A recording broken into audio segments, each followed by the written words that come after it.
Alright, hey everybody, how's it going? Welcome back to the Good Game Sportscast. As you can see, it's just me. Preston was not able to make it today. He had some stuff going on. And so today, we're gonna, I guess, be flying it solo. And actually, it'll probably run a bit smoother. Everything on the computer end will probably run pretty well. And yeah, we have some stuff to talk about. So, first of all, I'd like to apologize for the last episode being way, way later than it should have been. I know it was posted on like Thursday before the Thursday night football game, a week after it should have been. We were on I keep saying spring, fall break for school, and a lot of stuff had been going on. I got a minor sickness and just didn't really have time. And I've also been learning a couple of little editing things, so there might be a couple things sprinkled out through this video that will be edited out or just trying to improve the overall quality of the channel. So hopefully you guys will see that coming up. And yeah, I'm working to get everything kind of sorted out a little bit, and hopefully everything looks and runs better. With that being said, let's start talking some football for this week. I do need to get my stuff pulled up over here on my other monitor. Since this is no longer doing a screen recording, it's doing a webcam recording. Actually, there shouldn't be like cursors all over my screen or anything. This is kind of nice. Not gonna lie, I kind of enjoy this. But yeah. So let me just go to where I normally do, FanDuel. And we'll get started for the week. Thursday Night Football, Commanders and Bears, kind of like last week. Sorry game. Carson Wentz won the game with under 100 passing yards. Just not a good look. And, like, I know Amazon Prime shelled out all this money to put their games on Thursday nights, and they've just been not great. I mean, you have that Chargers and Chiefs game. That was pretty good. But apart from that, the last 2 weeks, the worst games have been on Thursday night. And that's not a good look for a new company to start doing something like this and just to get such sorry games. So hopefully that'll get better. I think we have Chargers and Broncos. For some reason, the Broncos keep getting primetime games. But yeah, let's look over here at the NFL. And I did get a message, so I will see exactly what he said his picks were for this week, because I do have them. I apologize. I do not have all the records and stuff. I think last week I think we both hit on certain things and then missed on certain things. I think we both hit 1-1 last weekend. But so, Preston has the Rams for his lock and the Chiefs plus 115 for his upset pick. And so, as I'm looking through the games over here today, it's currently Saturday night. This is being recorded really late, I know. I'm going to get back on it. Let's see here.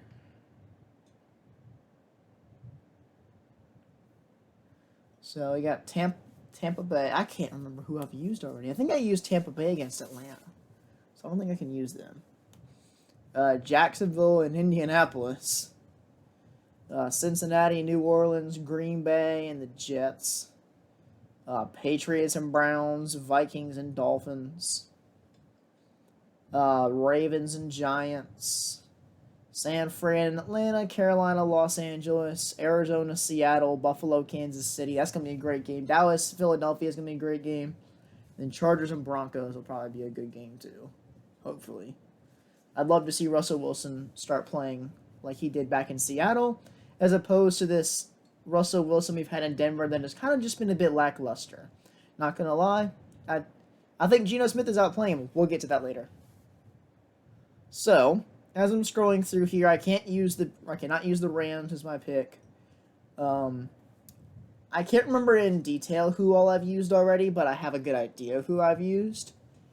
With that being said, some things that stand out to me for lock picks are the Packers at the Jets, or Packers against the Jets in Lambeau. Vikings over Dolphins. I don't know if I've used the Vikings though. I don't think I have. And with Skylar Thompson starting at quarterback, I don't think the Dolphins got a chance. Ravens and Giants is going to be a wonderful game. I'm not betting on that, though. And I've already used the Ravens, so I can't. Unless I think the Giants are going to win. But we'll get to that in a second. Seahawks or Cardinals. I mean, I could go Cardinals minus 2.5. It's actually not a bad idea. So I'm going to go ahead and call my upset pick. Ooh, or am I? Now, let me do my lock pick first. I'm going to take the...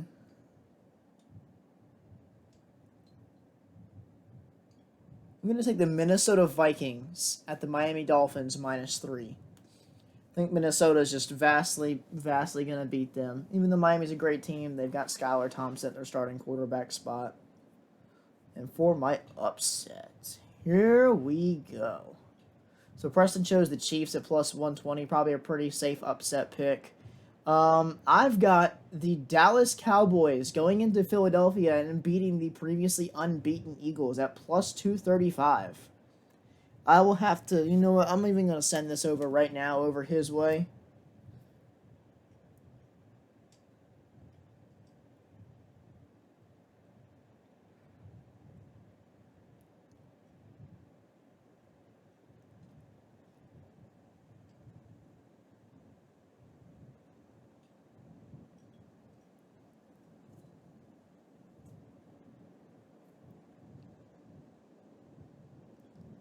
Sorry for the kind of off content. It's weird not having Preston here to, talk while I'm doing my stuff over here.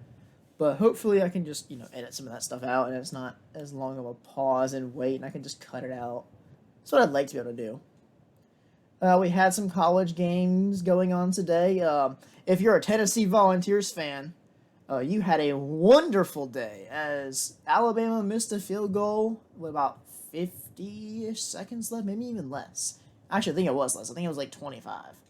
And then they missed it. Tennessee had like kind of a Buffalo Bills 13-second S drive to drive into field goal range, kick a game winner with only like 2 seconds left, and the place went nuts. In fact, as I speak, the goalpost is still moving in the streets of Knoxville, which is awesome. You gotta love seeing those college kids doing that kind of stuff, man. It's that college atmosphere that you don't get anywhere else. Looking into baseball, we've had quite a bit of baseball kind of go on. Looking at the World Series or the baseball playoffs. Gosh, it's the bottom of the 16th as I speak with the Astros and Mariners. Mariners have to win this game, or they are eliminated from the playoffs. The Mariners are. The Braves got knocked out by Philadelphia. Kind of shocking, but some Braves fans said they saw it coming. I don't know. And in addition, the Dodgers and Padres series has been going very interesting. Right now, the Padres are up 2-1. If they win tonight, the Dodgers, who've had a historically great season, are just gone like that. There's not too much for me to debate right now because Preston's not here. But, hey, the show must go on. So I guess I'll just go ahead and do a rundown of some of the college football. Currently, LSU and Florida are playing. LSU's winning. Looking back at some of the scores. Oh, my goodness. I am just seeing this now. Duke is over Chapel Hill at halftime. I'd love to see that continue. Go Blue Devils. I'm not a Chapel Hill guy at all.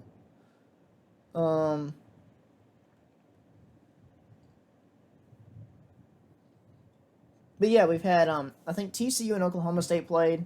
TCU with the upset win there in double overtime, 43-40. That was a good game by NC State Wolfpack.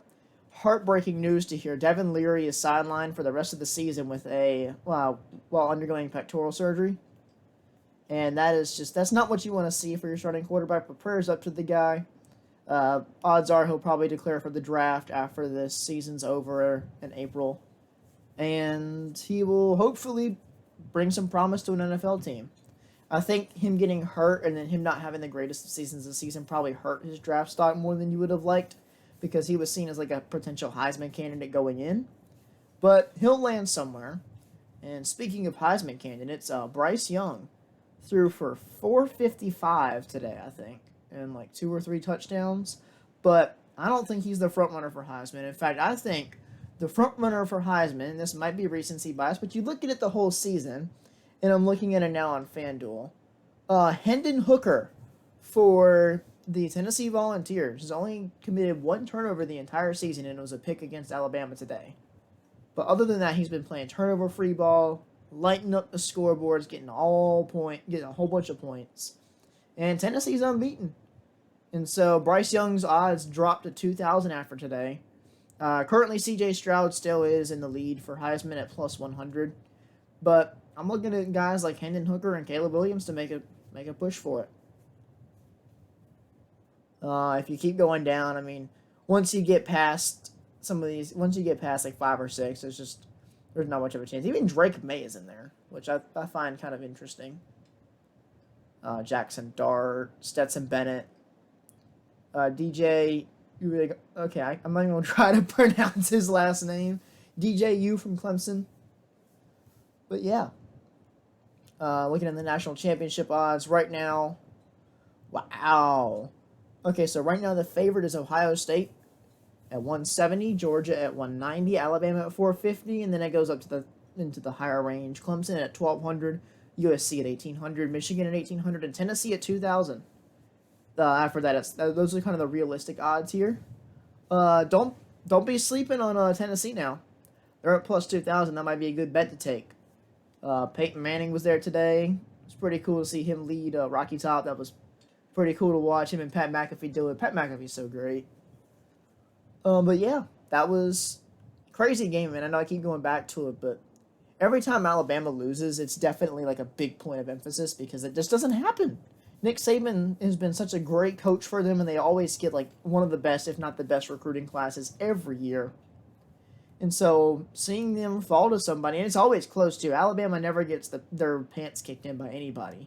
The last time I remember was Clemson in the national championship, and that's it. Maybe LSU, but in 2019.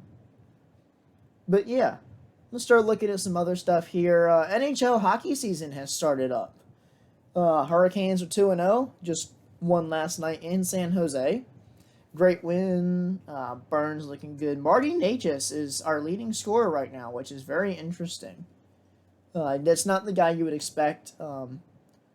It's really early in the season to tell what's going on, but Connor McDavid reached 700 points, and he did a nice dedication to Ben Stelter. He was the little kid who was a big Oilers fan and just died of cancer a couple months ago. Very sad story there. But we love to see the players like interacting with people like that and making these little kids' dreams. Currently, still looking at some of these bets and stuff. President's Trophy winners and really all the big odds and stuff right now are still Colorado, and you can see why. And it is Colorado. It's not Colorado for any of you that are saying that. Just to clarify. Colorado at plus 300. You got Carolina plus 1,100. Toronto at 750. Florida Panthers at plus 1,000. Lightning at 1,300. Stanley Cup odds, you can pick, actually, if you want to pick divisions, you can pick conferences, you can pick teams individually. Still think Colorado's the way to go. They're the best, probably the best team in the league still, until I see otherwise. Let's see, what else do we do on these podcasts? We debate over highlights and stuff that have gone on in the past week. And there's been some controversial stuff, really since the Tua injury went down. Since the Tua concussion's gone on, the NFL has been crazy about roughing the passer penalties.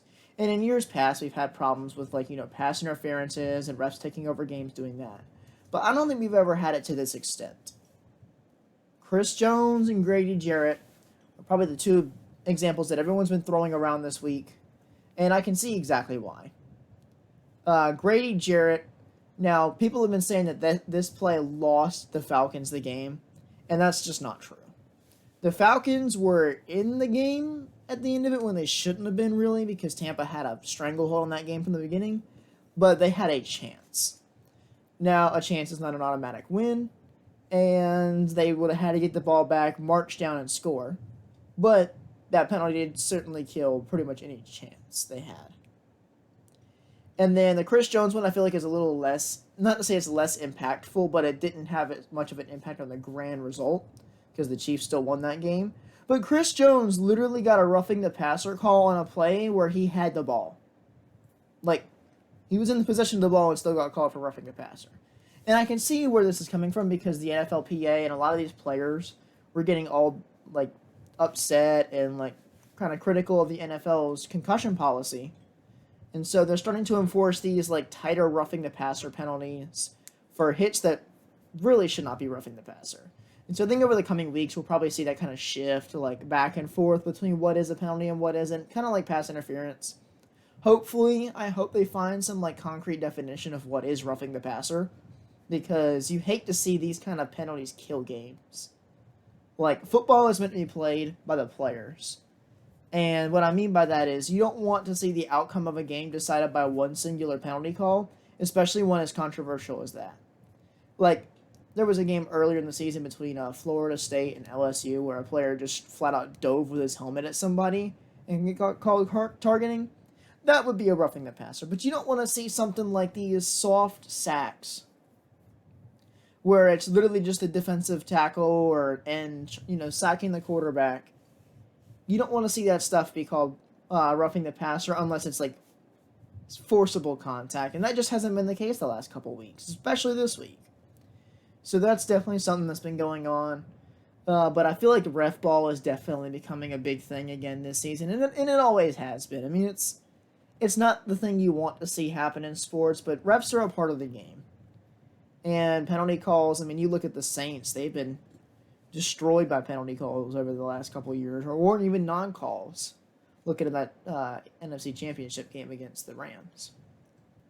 But there's just been some controversial stuff. Now I want to talk about who has overperformed, underperformed, or just, performed as they should have. Now, I'm going to start off with the obvious, probably worst performer of the season compared to what he should have been, and that is Russell Wilson.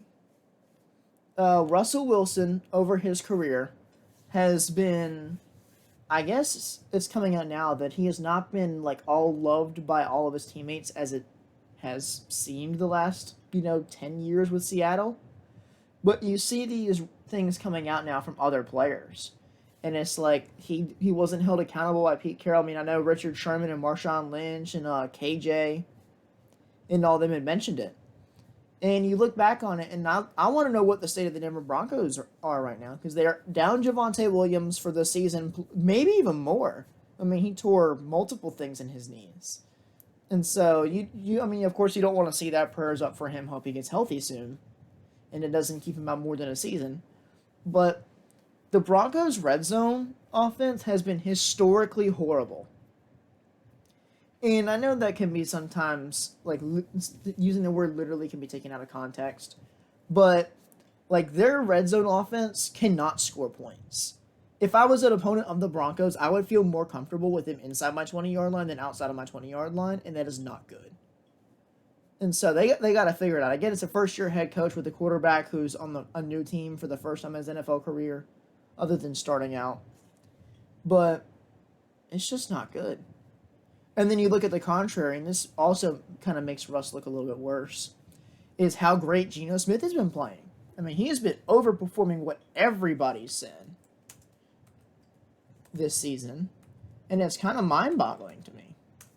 Like, Geno Smith right now, let's look at the last 3 games. That's versus the Falcons, at the Lions, and at the Saints. Versus the Falcons, he was 72% completion percentage for 325, 2 touchdowns and a pick. Versus the Lions, 77 completion percentage, 320, 2 touchdowns, no picks. And then against the Saints, 64 completion percentage, 268, 3 touchdowns, no picks. I mean, his passer rating right now in the regular season is 113.2. He's got 1,300 yards on 75% completion, 9 touchdowns and 2 picks. Those are Russell Wilson numbers. Maybe the yards are a little bit low, But those are Russell Wilson numbers, especially with the 113.2 passer rating. I mean, that's just about where he has been. And so you look at this and you wonder how much of the excellence of Russell Wilson in the last couple of years is a product of the Seahawks offense. Now, things have definitely changed. Because Russell Wilson has probably one of the best deep balls in the NFL, and he still does. The only problem is he's not comfortable enough with the Broncos offense yet to throw those deep balls and connect on them all the time. So I feel like that's definitely got something to do with it. But you look at Geno, and he's doing these seam routes and these like slants in that are more than like 5 yards down the field, but in the middle of the field. What teams have been doing to prevent the Seahawks from scoring the last couple of years was to kind of run this cover two shell, and I heard Jason and Travis Kelce talk about this on their podcast. And Travis said they do it against the Chiefs all the time, and really it's become the meta of defense in the NFL. Is this shell or quarters or like these really, really deep prevention systems to like not let so the defense doesn't give up a big play, but they leave the underneaths open, and you score more. I mean, you can score that way, but you have to have these perfect like 10, 12, 14, even like 18 play drives, and it's just harder to replicate that than it is, bomb it downfield and get an easy touchdown. But that's not to say the Seahawks haven't done that. I mean, there's been plenty of, 30, 40-yard touchdowns from Geno this year. And so I think that another thing that Geno does really well is he's able to throw it over the middle of the field. And I'm not trying to crack short jokes. I mean, I'm only like 5'8", so I certainly couldn't do this. But Geno being a bit bigger, like at 6'3", he's able to see over the lineman better. He doesn't have to drop back as far. And then when you drop back as far as Russ does, sometimes you either have to throw it deep, throw it out, or scramble. Or take a sack, which he takes plenty of. But Seattle this year with Geno Smith has definitely looked like a different offense. The running schemes have been about the same. Running a lot of inside-outside zones, a couple stretches. And the blocks have been decent. I think our 2 tackles that we drafted are going to be pretty good for the long haul. I hope the offensive line can stay for more than a season because we really need to work on that. But yeah, I mean, Geno Smith right now, instead of being like a bottom 5 quarterback like everyone thought he would be, honestly could be in the race for and could be in the MVP like conversation. Obviously, he's not like a front runner or anything, but you know what he could be in the front running for is the Comeback Player of the Year award. And normally they give this to a player who gets hurt and then comes back and plays wonderful. Well, Geno's last like good season where he actually had mass production was 2014. And I'm not even sure I would call that good because his passer rating was 77.5 with 13 touchdowns and 13 picks. He's never had a season over 100 completion percentage. In fact, in terms of full seasons, he's only played 2. And it was his rookie year in 2013, which was very forgettable. And then that 2014 season with 77.5 is the rating. And so Geno Smith right now is playing out of his mind. And it's really put the pressure on the defense of the Seahawks to just play better. And hopefully they'll step it up. But yeah, I love what I've seen out of that. Looking at other teams, let's look at the Pittsburgh Steelers. And Kenny Pickett. Obviously, a kind of rough start to his career. I mean, he subbed in against the Jets playing the second half for Trubisky, which was... he threw 3 picks. I'm not sure I would give any of those picks to him, really. I do think that the last one was a system pick. I mean, that just happens. The first one, it went out of his receiver's hands. No, I don't remember the second one quite off the top of my head. And then against the Bills, they didn't score. They got a field goal, but he put up 327 yards and only 1 pick against a stout Bills defense. And so, good for him. I mean, I really hope Kenny Pickett does well coming out of Pittsburgh, going to the Pittsburgh Steelers. A great story. Hopefully, he can do well. But the Steelers right now they look rough. I think it looks like almost the entire Steelers pass rush was TJ Watt. And so now that he's been sidelined with a knee injury, I know it was like a upper body pec issue earlier, but now he's also out for some knee problems or minor surgery or something. So the road to recovery looks a little bit longer than we thought it would have been. Well, yeah, let's look at some other teams that have been doing good. Preston talked about this one, and I hate that he's not here because I was really going to give him some props for this. But we talked about sleeper teams at the beginning of the season, and he said the New York Giants were going to be pretty good. And I have to give it to him. That was a bomb of a pick. I mean, the Giants right now are 4-1. They've had a bit of an easier schedule than some of the other teams. But Saquon's back. Dayball's got these guys pumped. So they looked amped up. They look ready to go every Sunday. Big win in London, dude. He was coming off the field, like, hands up in the air, screaming at the fans. Oh, it was great. So I'm so happy for these guys. I mean, the Giants, everyone thought this year that they were going to kind of stink. And they haven't. The NFC East, which we've been jokingly calling the NFC least for the last couple of years, it's probably the best division in football. And until Philadelphia loses and Dallas loses, it's going to have to stay that way. Speaking of Dallas, what a story Cooper Rush has been for the Dallas Cowboys this year. Now, certainly Cooper Rush has not been doing all the heavy lifting. The Cowboys' defense is just amazing. Micah Parsons should win Defensive Player of the Year. In fact, he could be in the MVP conversation if he keeps playing like this right now. Gotta love what you're seeing out of Dallas. They're fighting hard. They're trying to stay in it, which they have to. I mean, the Eagles are 5-0, and they're playing in Philadelphia or at Philadelphia this week. It's gonna be a great game. This is a historic rivalry that goes back way, way long. And yeah, I mean, I picked the Dallas Cowboys to upset the Eagles this week, and I think it could happen if they stop the run. Stop the run of Jalen Hurts, make him go into a pure pocket passing situation. Definitely think that would work out for him. Looking at some other teams here. I'm going to try to keep this a little bit shorter since it's just me talking. I know nobody wants to sit here and watch me babble on about football for, an hour. So, let's see. What other teams have been interesting this season? Look at the Jacksonville Jaguars. They're 2-3 right now. I know that was a team that I thought had a chance to play really well. Doug Peterson, I think, is doing good things for the Jaguars, but Trevor Lawrence, man, you got to step up. Got to do better. I mean, the NFL is a tough place, but you got to step up and play just a little bit better than you've been playing now. I mean, very turnover-prone quarterback, which you just don't like to see. But, I mean, he could have a turnaround. Josh Allen did not have a great first 2 seasons. And he turned around, and look at him now. I mean, he's probably the front runner for MVP. He's got the most passing yards by a mile. And, yeah, it's been great. But, yeah, that's kind of what's going on right now. And then I'll go back to this really quick. So I think I mentioned Preston's picks for this week were the Rams against the Panthers. I think that's +10. Panthers at Rams.